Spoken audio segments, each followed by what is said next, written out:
अस्सलाम वालेकुम dear students, welcome back to my channel. ये है आपका favourite channel your free academia. बच्चों, आज की वीडियो में बेसिकली हम बात करेंगे आपके उर्दू के पेपर क्वेश्चन नंबर 7 के बारे में।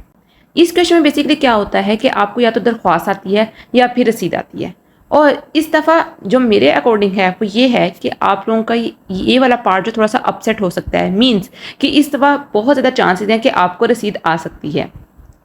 आपने सेकंड ईयर के पेपर्स देखे होंगे या कोई आपका सिबलिंग वगैरह जो 9th 10th में पढ़ता हो या सेकंड ईयर में पढ़ा हो जिसने पेपर्स दिए हैं रिसेंटली, आपने उनसे सुना होगा कि पेपर इस दफ़ा जो है वो बहुत कंसेप्चुअल बेस्ड आ रहे हैं। ठीक है, जो पहले ट्रेंड फॉलो किया जाता था कि दरख्वास्त सारी दे देते थे और रसीदें वगैरह नहीं आती थी, अब जो है वो चीज़ें सारी ऑपोजिट हो रही हैं। तो मेरी तरफ से आप लोगों को ये ऐप समझ लो, एडवाइस समझ लो, या एक तरफ से गेस समझ लो कि हो सकता है कि आप लोगों को इस दफ़ा जो है वो रसीद आ जाए।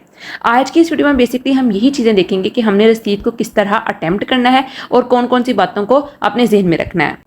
तमाम बोर्ड्स तो नहीं, लेकिन हो सकता है एक या दो जो बोर्ड्स हैं वो आप लोगों को क्या करें, वो रसीद दे दें। तो हो सकता है कि आपका जो बोर्ड है, आपके एग्जामिनेशन जो आपके एग्जाम पेपर आना है उर्दू का, उसके अंदर रसीद आ जाए। इस वीडियो में आपको रसीद लिखने का तरीका, इसके असूल और कुछ टिप्स और ट्रिक्स मैं बताऊंगी। आप इन बातों पर अमल करके एक रसीद याद करोगे तो आपको जिस चीज़ की भी रसीद लिखनी आ जाए, आप बगैर कुछ देर किए फ़ौरन ही लिख लोगे और पूरे नंबर यानी 10 नंबर हासिल करने में कामयाब हो जाओगे। चलिए शुरू करते हैं। सबसे पहले बच्चों मैं आपको रसीद नगारी के बारे में बताऊंगी कि ये क्या होती है। इसके बाद मैं आपको उर्दू के पेपर के हल करने के लिए बहुत ही कारआमद बातें बताऊंगी जो आपको फुल नंबर लेने में मदद करेंगी। सबसे पहली बात तो ये बच्चों कि जिस तरह आप लोगों के दूसरे क्वेश्चन की कुछ मार्क्स की डिवीजन होती है, हमने देखा था कि जैसे आप लोगों को पता है नज़म की तशरीह करनी होती है तो एक नंबर किसका होता है, शायर का होता है। एक नंबर किस चीज़ का होता है कि जो आपका नज़म होता है उसका अनुमान होता है, और बाकी जो नंबर होते हैं वो किस चीज़ के होते हैं, वो होते हैं नज़म की तशरीह के। सेम इसी तरह रसीद की भी नंबर की आगे डिवीजन होती है। सबसे पहले चीज़ जो बच्चों आती है वो आती है बाइसे तहरीरे आंका। इसका बच्चों एक नंबर होता है। अल अब्द, इसका भी बच्चों एक नंबर होता है। गवाह नंबर 1, इसका भी बच्चों एक नंबर होता है। गवाह नंबर 2, इसका भी बच्चों एक नंबर होता है। तारीख, इसका भी बच्चों एक नंबर होता है। जबकि जो नफ्से मजमून होता है उसके 5 नंबर होते हैं, और टोटल इन सब को मिलाकर आपके 10 मार्क्स बन जाते हैं किसके, रसीद के। अब बच्चों कुछ बातें मैं आपको यहाँ पर बता दूं, वो ये कि जो चीज़ें मैंने यहाँ पर मेंशन की हैं कौन सी, बाइसे तहरीर आंका, अल अब्द, गवाह नंबर 1, गवाह नंबर 2, तारीख और नफ्से मजमून। बच्चों ये चीज़ें हर रसीद में एक ही तरह से आनी है और एक ही तरह से आपने इनको लिखना है। जिस चीज़ की भी आपको रसीद लिखनी आ जाए, आपने ये चीज़ें मिस नहीं करनी है और इन चीज़ों को सेम तरीके से लिखना है। बच्चों हर रसीद में सिर्फ एक चीज़ चेंज होती है, और वो क्या होती है, वो होती है जिस चीज़ को आप फ़रोख्त कर रहे हो, यानी गाड़ी, साइकिल, ज़मीन वगैरह। बच्चों रसीद के टोटल 15 नकात होते हैं और इनको 3 हिस्सों में तकसीम किया जाता है। सबसे पहला हिस्सा मीन के सबसे ऊपर जो होता है वो लिखते हैं बाइसे तहरीर आंका, और इसके नीचे लिखा जाता है नफ्से मजमून। आपने नफ्से मजमून की हेडिंग देनी, जो अंदर आप लोगों ने बात लिखी होती है मैं उसकी बात कर रही हूँ, उसको नफ्से मजमून कहते हैं। ठीक है, बाइसे तहरीर आंका के नीचे आप लोगों ने लिखना है नफ्से मजमून। बेसिकली नफ्से मजमून क्या होता है, ये वो चीज़ होती है जो फिर फ़रोख्त की जा रही होती है। इसकी तफसील दर्ज करते हैं। मसलन अगर गाड़ी फ़रोख्त की जा रही है तो रसीद में कंपनी का नाम, मॉडल नंबर, रंग वगैरह लिखा जाता है। कुल रकम यानी जितने में चीज़ फ़रोख्त की जा रही है, मीन्स कि अगर आप लोग 6000 में चीज़ फ़रोख्त कर रहे हो तो आप लोग इसके टोटल नंबर लिखने हैं। ठीक है, कितनी रकम लिखी है। इस रकम को लफ्ज़ों में और हिंसों में दोनों तरह से लिखा जाता है। लफ्ज़ों में कैसे, 6000, और हिंसों में कैसे, 6000, जैसे आप लोग लिखते हो आम न्यूमेरिकल्स के अंदर। ठीक है, न्यूमेरल्स के अंदर जो लिखते हैं वो काउंटिंग के अंदर, उसको कहते हैं हिंसों में। फिर मुबलिक निस्फ रकम, यानी जितनी टोटल रकम है उसकी आधी रकम को भी पहले लफ्ज़ों और फिर हिंसों में लिखा जाता है। प्रैक्टिकली दिखाती हूँ। देखो सबसे पहले क्या लिखना है, आप लोगों ने टोटल रकम लिखनी है। किस चीज़ में, न्यूमेरल्स में भी लिखनी है, मीन्स के हिंसों में भी लिखनी है, और किस चीज़ के अंदर लिखनी है, आप लोग ने इसको लफ्ज़ों में भी लिखना है, यानी 6000। उसके बाद आप लोगों ने क्या लिखना है, इस रकम का करना है हाफ, मीन्स के 3000, और उसको भी लिखना है किस चीज़ के अंदर, हिंसों में भी लिखना है और लफ्ज़ों में भी लिखना है, 3000। यानी बच्चों आप लोग ने रकम का तज़किरा करना है 4 दफ़ा, 2 दफ़ा ये हो गए और 2 दफ़ा ये हो गए। और इसके बाद बच्चों 2 गवाहों का होना भी बहुत ज़रूरी है। जब तक 2 गवाह नहीं होंगे आपकी रसीद जो होगी वो एक्सेप्टेबल नहीं होगी। ठीक है, आपकी रसीद एक्सेप्टेबल तब होगी जब आपके पास 2 गवाह जो होंगे वो मौजूद होंगे। इन 2 गवाहों का बच्चों क्या क्या लिखना है आप लोगों ने? इन 2 गवाहों की आप लोगों ने लिखनी है वल्दियत, उनका नाम तो सारी बात आप लोगों ने लिखना है, उनकी वल्दियत लिखनी है, उनका शहर लिखना है, उनका शनाख्ती कार्ड नंबर लिखना है, मीन्स के CNSE नंबर लिखना है। और एक और बात जो बहुत इंपॉर्टेंट बच्चों ने अपने जहन में रखनी है वो ये कि 2 गवाह होते हैं। जो एक गवाह होगा वो लिखा जाएगा दाएं तरफ, गवाह नंबर 1, और जो दूसरा गवाह होगा वो लिखा जाएगा बाएं तरफ, गवाह नंबर 2। और दोनों की जो डिटेल होगी वो सेम इस तरह होगी, वल्दियत, शहर, शनाख्ती कार्ड नंबर, फ़ोन नंबर वगैरह जो सब कुछ अब मैं आपको आगे एक्सप्लेन करूंगी। ठीक है, वो सब चीज़ें आप लोगों ने इधर लिखनी है। अब इन 2 गवाहों के दरमियान में बच्चों आप लोगों ने लिखना है अल अब्द। अब यहाँ पर बहुत इंपॉर्टेंट बात वो सुन लो। स्टार्ट के अंदर हमने क्या लिखा था? हमने लिखा था 22 तहरीर आंका। ठीक है, मैं यहाँ पर एक दफ़ा क्लियरली आपको बताती हूँ। सबसे पहले हमने क्या लिखा था? 22 तहरीर आंका। ठीक है, यहाँ पर आप लोगों ने पूरी डिटेल लिखी क्या क्या जो मैंने आपको बताई है, बिल्कुल 22 तहरीर आंका के नीचे स्ट्रेट लाइन के अंदर। ठीक है, आप लोगों ने क्या लिखना है? आप लोगों ने लिखना है अल अब्द। ठीक है, अब अल अब्द की एक साइड के ऊपर मीन्स कि उसकी राइट साइड के ऊपर आप लोगों ने लिखना है गवाह नंबर 1, और इसकी दूसरी साइड के ऊपर मीन्स कि इसकी लेफ्ट साइड के ऊपर आप लोगों ने लिखना है गवाह नंबर 2। ठीक है, अब बच्चों मैं आपको अल अब्द के बारे में बता दूं। अल अब्द बेसिकली क्या होता है? जिसने चीज़ फरोख्त की होती है उसे अल अब्द कहते हैं। और आप लोगों ने इसके शहर की जगह क्या लिखना होता है? आपको पता है, अलिफ बे जीम आप लोगों ने लिखना होता है। अब यहाँ पर एक बहुत इंपॉर्टेंट बात बच्चों, आप लोगों के गवाह जो होते हैं ना वो उसी इलाके के होने चाहिए, उसी जगह के होने चाहिए जहाँ से चीज़ फरोख्त की जा रही है। मीन्स कि अल अब्द जो शख्स जो है वो चीज़ को सेल कर रहा है, और जो गवाह हैं जो कि चीज़ को देख रहे हैं कि हाँ ये चीज़ सेल की गई है, वो दोनों एक ही सिटी के एक ही जगह के होने चाहिए। फॉर एग्जाम्पल बच्चों के अगर तो चीज़ सेल की जा रही है कहाँ से? फैसलाबाद से, तो जो आप लोगों के गवाहान हैं मीन्स के गवाह नंबर 1 और गवाह नंबर 2, इनके लिए भी जरूरी है कि फैसलाबाद से ही ताल्लुक रखते हो। ठीक है, तारीख बच्चों आप लोगों ने ज़रूर लिखनी है और इसको आप लोगों ने सबसे एंड पर लिखना है। ठीक है, डेट लिखने का तरीका क्या होता है? सबसे पहले आप लोग डेट लिखते हो। सपोज मैं आपको दिखा भी देती हूँ। सबसे पहले आप लोग डेट लिखोगे। ठीक है, डेट लिख दिया आप लोगों ने, उसके बाद आप लोग डालोगे खत्मा। ठीक है, फिर आप लोग लिखोगे महीना, फिर आप लोग लिखोगे साल मीन्स के 2024, और 2024 के बाद जो आप लोग हमजा डालते हो, ये इस तरह आप लोग डेट लिखोगे। मैं आप लोगों को एक थोड़ा सा सैम्पल पेपर भी दिखा देती हूँ, उसको भी आप लोगों ने ध्यान से लिख लेना है। अब यहाँ पर एक और चीज़ मैं आप लोगों को बता दूँ कि आप लोगों ने किन चीज़ों को मार्कर से लिखना है और किन चीज़ों को आप लोगों ने पेन से लिखना है, वो भी आप लोग एक दफ़ा देख लो। 22 तहरीर आंका, इसको बच्चों आप लोगों ने लिखना है मार्कर से। ठीक है, उसके बाद आप लोगों का यहाँ पर आता है नफ्से मजमून। नफ्से मजमून के बाद बच्चों आप लोगों का सेम स्ट्रेट लाइन के अंदर क्या आता है? अल अब्द। इसको भी बच्चों आप लोगों ने लिखना है मार्कर से। उसके बाद आता है गवाह नंबर 1। ये लाइन डाली नहीं है, ये मैंने आप लोगों को सिर्फ समझाने के लिए डाली कि स्ट्रेट लाइन के अंदर 22 तहरीर आंका के बिल्कुल नीचे आप लोगों ने अल अब्द लिखना है। इसको भी आप लोगों ने मार्कर से लिखना है, अल अब्द को भी आप लोगों ने मार्कर से लिखना है, और गवाह नंबर 2 को भी आप लोगों ने मार्कर से लिखना है। और तारीख जो है वो आप लोगों ने सिंपल लिख देनी है। ठीक है, पेन से क्या लिखना है? सिर्फ आप लोगों ने नफ्से मजमून। अब बच्चों मैं आप लोगों को एक सैम्पल पेपर दिखाती हूँ जिसके अंदर हम देखेंगे किस तरह आप लोगों ने रसीद जो है वो अटेम्प्ट करनी है। तो देखो बच्चों, ये लिखी है रसीद बाबत वसूली रकम फरोख्त मोटरसाइकिल। अब देखो सबसे पहले क्या है? 22 तहरीर आंका। सेम इसके नीचे क्या है? आपका अल अब्द। देख रहे हो ना यहाँ पर? सेम इसके नीचे आप लोगों ने इसका अल अब्द लिखना है।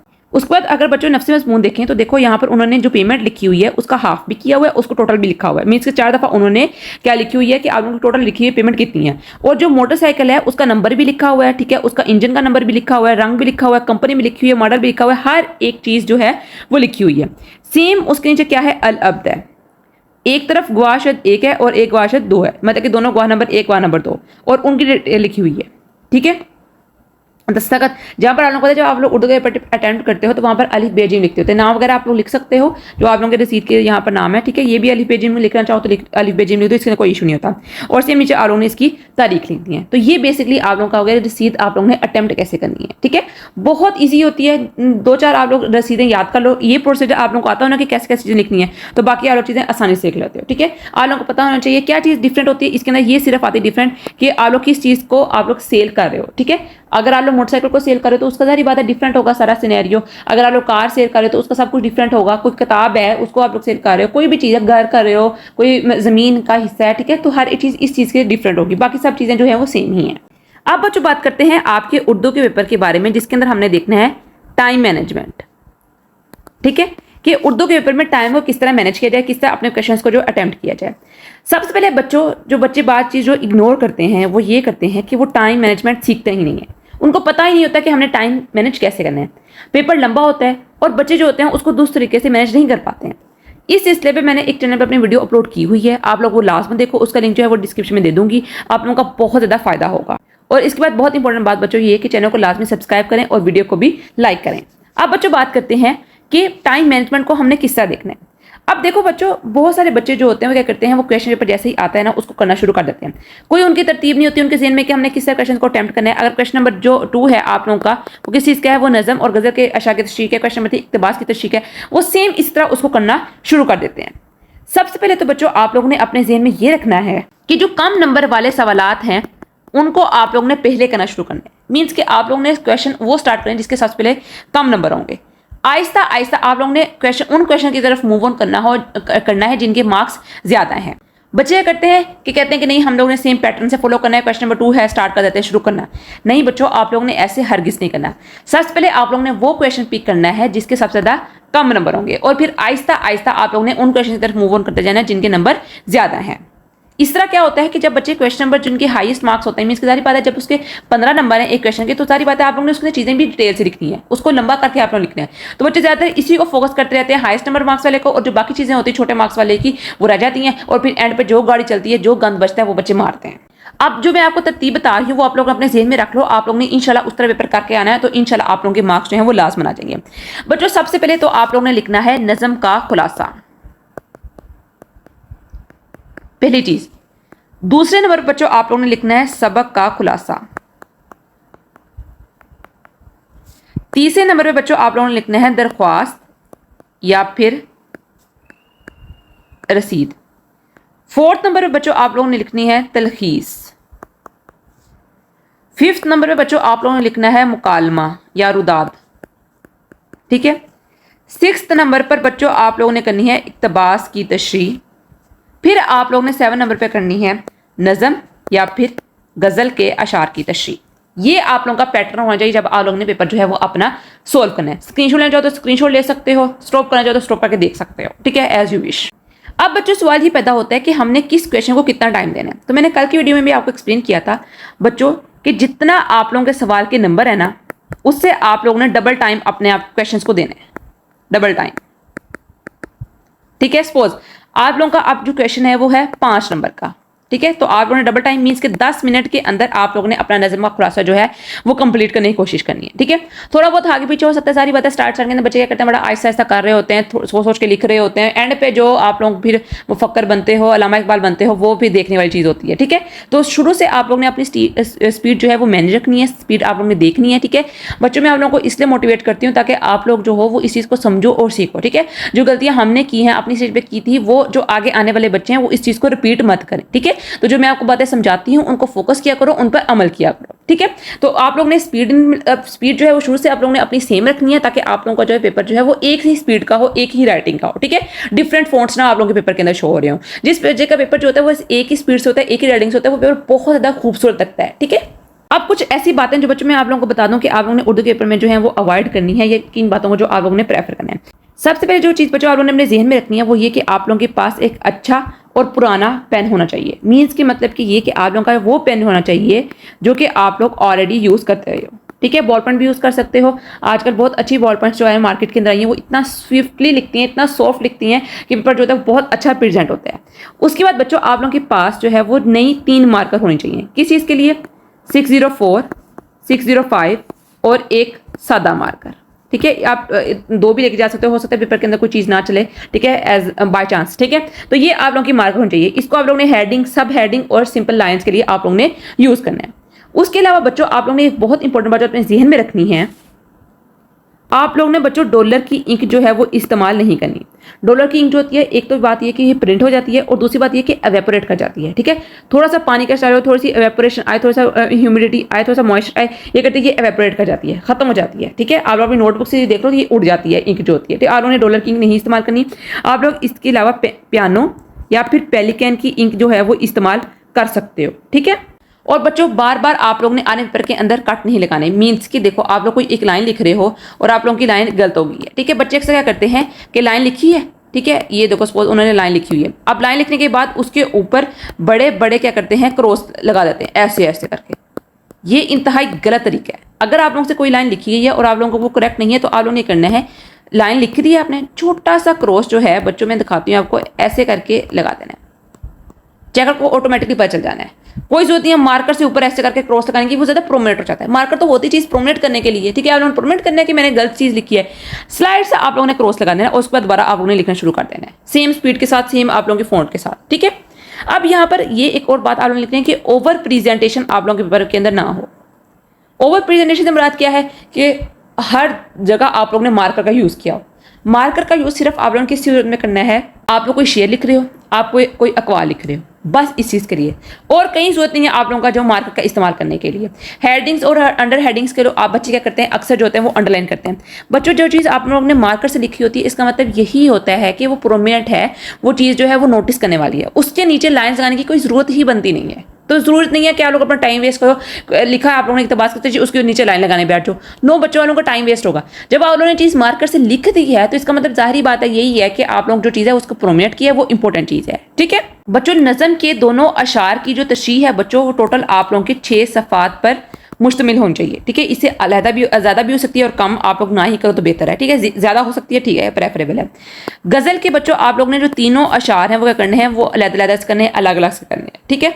और एक जो तशरीह है वो मैक्सिमम जो हो सकती है वो 2 पेजेस की तो हो सकती है, मीन्स कि वन साइड और पिछली साइड काफ़ी होगी, ठीक है। मीन्स कि आप लोग स्टार्ट से अपना पेज शुरू करो और एंड तक जाओ। ये ना हो कि दरमियान में आप लोगों ने शेर लिखा हो और भी कहीं मैंने तो कहा था 2 पेजेस पूरे हैं, नहीं ऐसे नहीं। स्टार्ट ऑफ द पेज लेके अगला पेज पलटो और the second of the page तक आप लोग लिख लो, काफ़ी होगी आप लोगों की तशरीह। अब जो सबक का खुलासा है बच्चों वो कितना होना चाहिए, सबक का खुलासा ज्यादा से ज्यादा ये 2.5 सफ़ात पर आप लोगों का मुश्तमिल होना चाहिए, ठीक है। इससे ज़्यादा ना हो, काफ़ी है ये।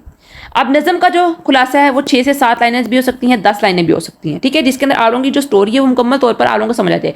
तशरीह नहीं करनी है, जो बातें लिखी हुई है शेरों के अंदर उन्हीं को आप लोगों ने पैराफ्रेज करके लिख देना है, ठीक है। तभी आप लोगों का नज़म का खुलासा जो है वो अच्छा प्रेजेंट होगा। अब अगर बात करें बच्चों मुकालमा या फिर रुदात की, मुकालमा या रुदात बच्चों आप लोगों के एटलीस्ट 3 पेजेस के ऊपर मुश्तमिल होना चाहिए, बेशक मुकालमा हो या रुदात हो। कल की वीडियो में मैंने आप लोगों को समझाया था। अबारत की तलखीस की बात करें तो बच्चों ये आप लोगों की बहुत, जितनी छोटी होगी, जितनी एक छोटी बात के अंदर आप लोगों ने पूरी बात एक्सप्लेन की होगी उतनी आप लोगों की अच्छी होगी। आप लोग 3 लाइनों के अंदर इसको लिख के ख़त्म करो। अनवान जो होता है वो 2-3 लफ्ज़ों का हो सकता है और 2-3 अनवान जो होता है वो एक तलखीस के हो सकते हैं, ठीक है। डिफरेंट आप लोग वर्ड्स को देख सकते हैं, अपना अनवान लिख सकते हो, ठीक है। मैं फिर दोबारा रिपीट कर रही हूँ, हर सवाल को उसके मार्क्स के हिसाब से आप लोग ने टाइम देना है। इन सब चीज़ों को फोकस करोगे तो बच्चों इंशाल्लाह ताला आप लोग जो है अपने 10 मिनट पेपर जो अपना पेपर खत्म कर लोगे और आराम से बैठ के एक दफ़ा पेपर देख भी लोगे, कोई चीज़ गलती वगैरह तो नहीं है, कोई चीज़ रहती तो नहीं है, ठीक है। बच्चों मैंने अपनी एक इस वीडियो के अंदर जितनी भी चीज़ें एक उर्दू के पेपर के अंदर बच्चों को जहन में रखनी चाहिए वो मैंने एक्सप्लेन कर दी हैं। मैंने कोई ये देखना कि अलग वीडियो बनाऊँ कि 2 वीडियो बनाऊँ, 3 वीडियो बनाऊँ, ज़्यादा व्यूज़ आएंगे, नहीं। मेरा मकसद यही है कि बच्चों जल्दी एक चीज़ एक वीडियो के अंदर सारी चीज़ें अपनी सीख जाएँ, ठीक है। तो एक वीडियो आप लोगों के लिए काफ़ी है, सब चीज़ें मैंने एक्सप्लेन किया है। इंशाल्लाह कल की वीडियो में आप लोगों को गेस्ट पेपर प्रोवाइड करूँगी। आज के दिन तक आप लोग अपनी तैयारी मेंटेन रखो, तैयारी पूरी करो, इंशाल्लाह आप लोगों के पेपर जो है बहुत अच्छा होगा। आज के लिए इतना ही। आई होप सो की वीडियो आप लोगों को बहुत बहुत अच्छी लगी होगी। कल मिलते हैं एक नई अच्छी जो एक्साइटिंग वीडियो से, तब तक के लिए फी अमान अल्लाह।